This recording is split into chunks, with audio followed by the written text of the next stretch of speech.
নমস্কার। আজকে আলোচনা করব মালব্য যোগ নিয়ে।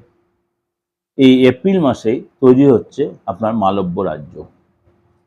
মালব্য রাজ্য শুক্রের জন্যই এই রাজ্য তৈরি হয়। যারা কম বেশি অ্যাস্ট্রোলজি সম্বন্ধে আলোচনা করেন তারা জানেন মালব্য রাজ্য কবে তৈরি হচ্ছে এবং কিসের ভাবে কি প্রভাবে তৈরি হচ্ছে। চলুন একটু আগে আলোচনা করি, তারপরে আলোচনা করব কোন কোন রাশির উপর তার পজিটিভ প্রভাব পড়ছে। আমি সবসময় বলি যখন কোনো গ্রহ রাশি চেঞ্জ হয় তখন 12 রাশির উপর কিন্তু তার প্রভাব বিস্তার হয়। এক্ষেত্রেও তার অন্যথা নয়। সুতরাং শুক্র হচ্ছে সৌন্দর্যের কারক গ্রহ, সুখের কারক গ্রহ, সম্পদের কারক গ্রহ, বিলাসিতার কারক গ্রহ। সুতরাং শুক্র তার নিজের রাশি বা উচ্চ রাশিতে যখন গোচর করে তখন সেটা অত্যন্ত শুভযোগ গঠিত করে। একেই তখন মালব্য মহাপুর রাজ্য তৈরি হয়। তেমনি 19শে এপ্রিল শুক্র তার নিজ রাশি বৃষ রাশিতে প্রবেশ করবে। 19শে এপ্রিল শুক্র 2026 সালে 19শে এপ্রিল শুক্র তার নিজ রাশি বৃষ রাশিতে প্রবেশ করবে। কিছু রাশির জন্য যথেষ্ট ভালো হবে, তার সৌভাগ্যের উন্মোচন হবে এবং এই সময় কিন্তু আপনার অনেক দিক দিয়ে আপনার সফলতার রাস্তা খুলে যাবে। কারণ শুক্রকে আমরা বলি সুখের কারক গ্রহ, সৌন্দর্যের কারক গ্রহ, বিলাসিতার কারক গ্রহ, মানে উন্নতির কারক। অল্প বয়সে উন্নতি শুক্র যদি ডেভেলপ করে তাহলে কিন্তু হবে। তাই 19শে এপ্রিল শুক্র যখন তার নিজ রাশি বৃষ রাশিতে প্রবেশ করছে তখন আপনার রাশির জন্য কিন্তু যথেষ্ট সুপ্রভাব নিয়ে আসছে। আর বারবার বলি, কারণ প্রত্যেকে আমাকে বারবার বলেন, প্রত্যেকে আমাদের মানে মানে 50-60টা করে মেসেজ ঢুকছে আমার হোয়াটসঅ্যাপে যে তন্ত্রের মাধ্যমে কাজ করে। তন্ত্রের মাধ্যমে কাজটা আমাকে করতে বারবার বলছে রক্ত হচ্ছে আমার, তন্ত্র হচ্ছে আমার রক্তে, আমার বংশ পরম্পরা তন্ত্র। এটা বারবার বলছি। আমি সেই যুগে যে বসার প্রয়োজন মনে করি না। যারা আমার 29 বছর যারা আমার কাছে এসেছেন, লক্ষ লক্ষ লোক যারা আমার থেকে সার্ভিস পেয়েছেন বা নিয়েছেন, তারা জানেন তন্ত্র মতে কাজটাকে আমি কতটা প্রায়োরিটি দিই। এমন কিছু কাজ আছে যে তন্ত্র ছাড়া হয় না। বিদ্বেষণ, বশীকরণ, আকর্ষণ, বিচ্ছেদ বা আদার্স আরো কিছু কাজ যেগুলো মিডিয়াতে বসে আলোচনাটা উচিত না, সেগুলো তন্ত্র ছাড়া হয় না। তন্ত্রতে সেখানে এফেক্ট করতেই হবে। তন্ত্র নিয়ে কেন আলোচনা করি না? তন্ত্রটা হচ্ছে আপনার গুপ্তবিদ্যা, গুহ্যবিদ্যা। আমি মিডিয়াতে বেশি আলোচনাটা ঘোর বিরোধী।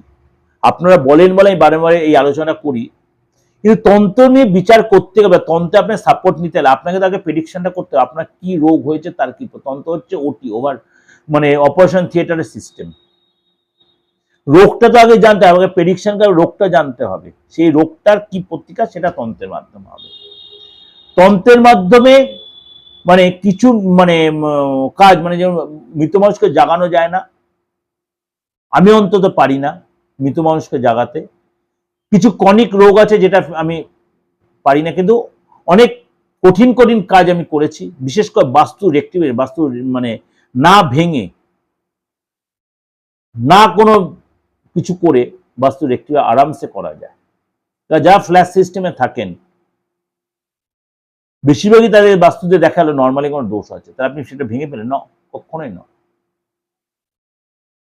বা আপনার রিলেশন তৃতীয় ব্যক্তির প্রবল, সেটা ব্যবসায় যাদের ডিস্টার্ব দীর্ঘদিন ধরে চলছে সেই জায়গাটা রেকটিফাই করা। আপনি কাজ করছেন, বস আপনার ঠিক প্রসন্ন হচ্ছে না, এগুলো তন্ত্রের মাধ্যমে খুব সুন্দর রেকটিফাই করা যায়। খুব সুন্দর রেকটিফাই করা যায়, মানে কাউকে আপনার বসে নেওয়া, তৃতীয় ব্যক্তির কাট আপ করা, এগুলো দারুণ করা যায়। বা আপনাদের মধ্যে একটা সন্দেহের বাতাবরণ বা আপনাদের আইনি ঝামেলা দীর্ঘদিন জড়িয়ে আছেন, এগুলোকে রেকটিফাই করা মানে খুব সুন্দর ফ্রুটফুল ভাবে কাজ করা যায়। যদি মনে হয় এগুলো রেকটিফাই করার প্রয়োজন মনে করছেন, বিশ্বস্তলে ভরসালে অবশ্যই যোগাযোগ করতে পারেন। কেন আলোচনা করছি? যারা আমাকে প্রত্যেকদিন বলে আলোচনা করতে এই একটু শর্ট ভাই, সেই আলোচনার জন্য আপনাদের কাছে সবার কাছেই সোশ্যাল মিডিয়া আলোচনা করে দিলাম। সব ধর্মের লোকেরাই আসতে পারেন, এমন কোনো ব্যাপার নেই। হিন্দু ধর্মের শুধু লোক, সব ধর্মের লোকেরা, হিন্দু, মুসলিম, খ্রিস্টান, বৌদ্ধ, জৈন সবাই আসতে পারেন আমার কাছে। সবাই, সবার কাছে জন্য অবারিত দ্বার। আমি ধর্ম নিয়ে কোনো আমার ইয়ে নেই। কন্যা রাশি, কন্যা রাশির ক্ষেত্রেও কিন্তু আপনার ক্ষেত্রেও এই রাজ্য মালব্য রাজ্য আপনাকেও কিন্তু সাকসেস দেয়। কেন? আপনার 9th হাউসে এই যোগ তৈরি হচ্ছে, 9th হাউসে এই যোগ তৈরি হচ্ছে। সুতরাং আপনার এই সময় মর্যাদা বৃদ্ধি হবে, আধ্যাত্মিক চেতনা বাড়বে। আপনি কোথাও ঘুরতে যাবেন, কোনো পাহাড়ে, কোনো হয়তো হিল স্টেশনে ঘুরতে গেলেন, সময় কাটে আপনার পার্টনার সাথে অনেকটা সময় বাইরে কোথাও খেতে গেলেন, কেনাকাটি করলেন, কেনাকাটি পেছনে খরচ হলো, পার্টনারকে জিনিস কেনাকাটি করে দিলেন, বা নতুন কোনো রিলেশন তৈরি হল। আপনার আধ্যাত্মিক চেতনা বাড়বে, আধ্যাত্মিক চেতনা বাড়বে, আপনার মধ্যে দায়িত্ববোধ বাড়বে। আপনার আটকে ছিল যে কাজগুলো, সেখানে আপনি অনেকটাই সেখানে রিকভারি করতে পারবেন কাজগুলোতে। আপনাদের ডেভেলপ আসবে, গেট আপে চেঞ্জ আসবে, অর্থাৎ বেটার কিছু ফিল করবেন। যে অর্থ মার্কেটে পড়েছিল, অর্থ আপনি কালেক্ট করতে পারবেন।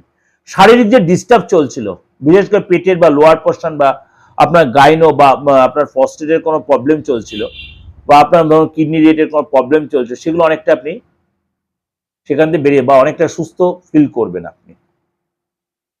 বা ডাক্তার আপনি যে রোগগুলো ধরতে পারছিল না, সেটা আপনি ধরতে পারবে। আপনিও মন্দিরে মসজিদে গিয়ে আপনি বসে থাকবেন, সেখানে সময় কাটে, সেখানে দান ধ্যান করলেন, মনটা অনেকটা দেখবেন উৎফুল্ল হয়ে গেল। লোকের কাছে আপনার গুরুত্ব পাবে, আপনি কোনো রাজনীতিবিদ হন, সেখানে আপনার সাকসেস আসবে।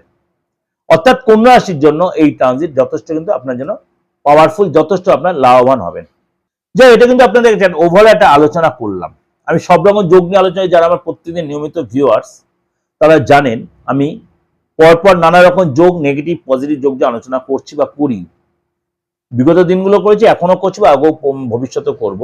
আপনারা একটাই গুলিয়ে ফেলবেন না। নেগেটিভ যোগ হলে নেগেটিভ সবসময় হবে না, তার পজিটিভ, তাহলে দেখবেন পরে আমি পজিটিভ যোগ আবার আলোচনা করেছি। এই পজিটিভ যোগের যে এফেক্টটা, সেটা কিন্তু আপনার ক্ষেত্রে পজিটিভ দেবে, এবং নেগেটিভ পয়েন্টটা অনেকটা আপনার খর্ব করে দেবে, অর্থাৎ কমিয়ে দেবে। ভয় পাওয়ার কিছু নেই, ঘাবড়ে যাওয়ার কিছু নেই। নেগেটিভ জন্য কেন আলোচনা করি? আপনারা অনেকটা বেশি ওয়াকিবল হয়ে যাবেন, সতর্ক হয়ে যাবেন, সংযত হয়ে যাবেন, এবং অ্যাস্ট্রোলজি সম্বন্ধে আরো বেশি আপনার ভালো ধারণা। যদি কখনো দেখছেন নেগেটিভ যোগের কারণে আপনার নেগেটিভ প্রভাব পড়ছে, আপনি ভাববেন যে এটা তো ঠিকই পাত্রদা বলেছিল। ঘাবড়ে যাবেন না, দেখবেন সেটা সাময়িক হলেও ভালোটার জন্য আপনার পজিটিভ অনেকটাই আপনার মেনটেন হয়ে যাবে, ব্যালেন্স হয়ে যাবে। কিন্তু অ্যাস্ট্রোলজি হচ্ছে সম্পূর্ণ যে অঙ্কের মতো, খুব ইন্টারেস্টিং সাবজেক্ট। যখন একাধিক গ্রহ ট্রানজিট হচ্ছে, একাধিক গ্রহে একই রকম প্রভাব হবে। যখন জুতি তৈরি, তখন একাধিক জুতি তৈরি হচ্ছে, তখন একাধিক জুতি একই রকম প্রভাব হবে। তো সেটার সাথে আরেকটার সাথে একটা গুলিয়ে ফেলবেন না, তাহলে নিজে কনফিউজড হবেন না। প্রত্যেক শুনবেন, দেখুন খুব মজা পাবেন, আনন্দ পাবেন, উপভোগ করতে পারেন স্টোরিটাকে। আপনার রাশি সেই খারাপটার মধ্যেই পড়ে, তাহলে ভালোটাও আপনার যে পরে শুনছে, তখন এটা অ্যাডজাস্ট হয়, নিজেই মিলিয়ে দেখবেন অ্যাডজাস্ট হয়ে যায়। বা আপনার রাশি যখন ভালোটা শুনলেন, পরক্ষণ আবার কোনো যে নেগেটিভ সংযোগ আমি আলোচনা করি, সেটাও শুনবেন, তাহলে দেখবেন সেখানে আপনার কিছুটা যদি নেগেটিভ ইফেক্ট হয়, দেখবেন ভালোটা দিয়ে অনেকটা ম্যানেজ হয়ে যাচ্ছে। এগুলো আপনাকে ফিল করবেন, তাহলে দেখবেন আপনি মানসিক অনেকটা বেশি ম্যাচিউর হয়ে যাচ্ছেন। কমেন্টস লেখার আগে কমেন্ট সেকশন এগুলো একটু ভেবে চিন্তে নেবেন, দেখবেন নিজে অনেক কিছু উপভোগ করছেন। যাই হোক, ভালো লাগবে নিশ্চয়ই, আলোচনা ভালো লাগার জন্যই করলাম, বোধগম্য নিশ্চয়ই হবে, একদম জলের মতো তরল করে বললাম। ভালো লাগলে অবশ্যই লাইক করবেন, শেয়ার করবেন, যতবার আপনার আপনজনের মধ্যে শেয়ার করে দেবেন। সবাই শিখুক। অ্যাস্ট্রোলজিটা যে কোনো ভ্রান্ত জিনিস নয় তা না, অ্যাস্ট্রোলজি পুরোটা যে ম্যাথামেটিক্যাল সম্পূর্ণ সাইন্টিফিক, সেটা আপনার বাধ্য হবেন বুঝতে, মানতে বাধ্য হবেন। এটার জন্য এত ডিসকাশন করা এই সোশ্যাল মিডিয়ায়।